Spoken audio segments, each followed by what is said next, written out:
Hello guys, welcome to Aishu Advik channel. ఈరోజు మనం చేయబోతున్నాం సమోసా.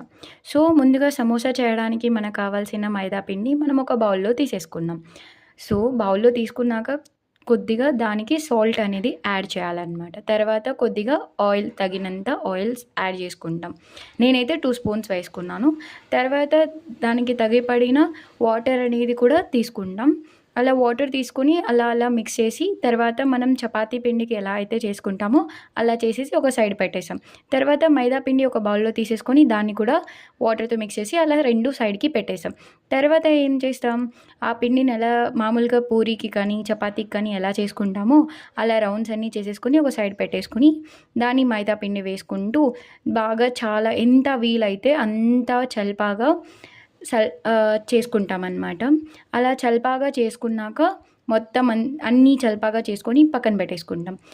తర్వాత స్టవ్ వెలిగించి పెన్నం పెట్టేసి దాని మీద అయితే మనం చేసుకున్న వాటిని అలా వేసి వేయించుతామన్నమాట. అలా చేస్తాము.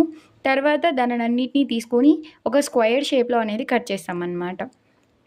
ఆ సైడ్స్ అన్నీ అలా కట్ చేస్తామన్నమాట. ఆ సైడ్స్ అన్నీ కట్ చేసాం కదా, వేస్ట్ అవ్వకుండా వాటినన్నిటి చిన్న చిన్న పీసెస్ అలా చేసుకొని వాటిని ఆయిల్ హీట్ అయ్యాక వాటిలో వేసేస్తామన్నమాట.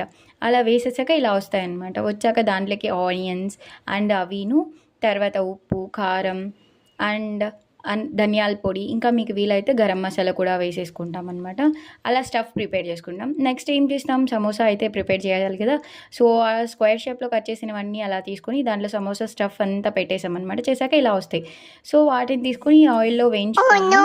సో వేయించాక ఇలా బాగా రెడ్డిష్గా వచ్చాక ఇలా సమోసా